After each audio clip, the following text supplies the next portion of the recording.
आजकल हर दूसरा व्यक्ति किसी न किसी बीमारी से परेशान है। कुछ बीमारियों का इलाज संभव है और कुछ का संभव नहीं है। मैं आपको जिस खोज के बारे में बताने जा रहा हूं, वह इस सदी की सबसे बड़ी खोज है और वह है स्टेम सेल। अगर हम स्टेम सेल के बारे में जान लें तो हमें पता चलेगा कि करीब करीब हर बीमारी का इलाज स्टेम सेल से संभव होता जा रहा है। आप इस वीडियो को जरूर पूरा देखें, क्योंकि इससे आपको और आपके परिवार के किसी सदस्य को फायदा मिल सकता है। जब एक बच्चा अपनी मां के गर्भ से जन्म लेता है तो उसकी नाभि अपनी मां के साथ जुड़ी रहती है और इस नाभि के अंदर जो ब्लड होता है उसे स्टेम सेल कहते हैं। जब मां की गर्भ में आर्तवशोथ से पितृशोथ मिलते हैं तो मांस का एक छोटा सा गोला बनता है। यह गोला स्टेम सेल कहलाता है। जैसे ही यह गोला बढ़ता है, उससे बच्चों के हाथ, पैर, आंखें, कान, नाक जैसे अंग बनते हैं। इसी प्रकार दिल, किडनी, लीवर, आंत और बाकी सभी अंगों का निर्माण स्टेम सेलों से होता है। स्टेम सेल मूल रूप से सभी अंगों के निर्माण में मदद करता है, क्योंकि स्टेम सेल विभिन्न प्रकार की विशेष सेल्स का निर्माण करता है, जैसे न्यूरॉन्स ब्रेन के लिए, कार्डियक सेल्स हृदय के लिए और अन्य 220 प्रकार के आर्गन का निर्माण करता है। अगर हम इस नाभि और इसके अंदर के ब्लड यानी स्टेम सेल्स को संभाल कर रखें तो आने वाले 25-30 साल तक बच्चों को गंभीर बीमारियों से बचाया जा सकता है। जब बच्चे को कोई रोग हो जाए तो संभाली गई नाभि से स्टेम सेल को निकालकर उनको विशेष सेल्स में परिवर्तित कर बच्चों के शरीर में इंजेक्ट कर दिया जाता है। इससे बच्चों के शरीर के अंदर के संबंधित सेल्स की सभी बीमारियां जड़ से समाप्त की जा सकती हैं। लेकिन इस नाभि को ब्लड बैंक की तरह संभालने और पुनरारोपण का खर्च बहुत अधिक होता है, जिसे हर कोई अफोर्ड नहीं कर सकता।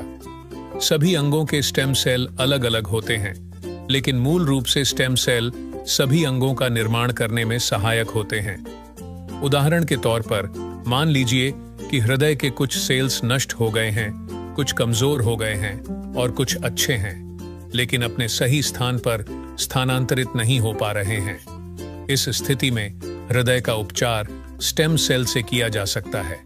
पहले स्टेम सेल्स को कार्डियक सेल में कन्वर्ट किया जाता है, फिर आपके शरीर के अंदर हृदय में इंजेक्ट कर दिया जाता है, जिससे हृदय को नया जीवन दिया जा सकता है। दोस्तों, अब आपको स्टेम सेल के बारे में समझ आ चुकी होगी और कि यह कितना महत्वपूर्ण है। इसी बात को समझाते हुए भारत के प्रधानमंत्री श्री नरेंद्र मोदी जी ने स्टेम सेल की रिसर्च में काफी दिलचस्पी ली थी। आप गूगल पर सर्च करके देख सकते हैं। और साथियों, जो स्टेम सेल मां की नाभि के अंदर होते हैं, ठीक वैसे ही कुछ स्टेम सेल फलों में भी पाए गए हैं। यह स्टेम सेल किसी भी इंसान के ऊपर मां के स्टेम सेल की तरह ही काम करते हैं और इसका प्रयोग करके हम किसी भी बीमारी को नष्ट कर सकते हैं। यह स्टेम सेल स्विट्जरलैंड के एक वैज्ञानिक डॉक्टर फ्रेड जूली ने हरे सेब और लाल अंगूरों के अंदर से खोजे हैं, जो स्विट्जरलैंड की विशेष प्रजातियों के अंदर पाए जाते हैं। इस सेब के स्टेम सेल को मालिस डोमेस्टिका और अंगूर के स्टेम सेल को सोलरविट्स कहते हैं। मां की नाभि से मिलने वाले स्टेम सेल सिर्फ बच्चे और उसके माता पिता के ही काम आ सकते हैं, लेकिन फलों से मिलने वाले स्टेम सेल किसी भी इंसान के ऊपर मां के स्टेम सेल की तरह ही काम करते हैं और यह फलों के स्टेम सेल इंसानी शरीर में नए सेल बनने की प्रक्रिया को तेज कर देते हैं, जिसकी वजह से इसका प्रयोग करके हम किसी भी बीमारी को इंसानी शरीर से नष्ट कर सकते हैं। और फलों से पाए जाने वाले यह स्टेम सेल पूरी मानव जाति के काम आ रहे हैं। सालों की मेहनत के बाद काफी देशों में लाखों लोगों के इलाज में यह स्टेम सेल सहायक हो चुके हैं और हो रहे हैं। इसी काम को आगे बढ़ाते हुए सिंगापुर की एक कंपनी नेचर फॉर एवर ने बायोसिलिक्स नाम की बहुत अच्छी फॉर्मुलेशन तैयार की है, जिसमें सेब के स्टेम सेल मालिस डोमेस्टिका और अंगूर के स्टेम सेल सोलरविट्स के अलावा एस्ट्राजेंथिन, मेलोन एसुडी, coenzyme Q10, blueberry, strawberry, blackberry और भी बहुत अच्छे एक्टिव इंग्रेडिएंट्स डाले गए हैं, जो प्रोडक्ट की इस फॉर्मुलेशन को बहुत ही शानदार बनाते हैं। जो कोई भी इस प्रोडक्ट को इस्तेमाल करता है, उसकी हेल्थ बहुत तेजी से सुधरेगी। इस प्रोडक्ट की फॉर्मुलेशन बहुत ही शानदार और अत्यधिक प्रभावी है।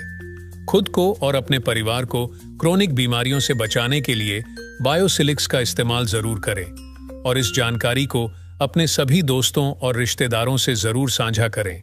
धन्यवाद।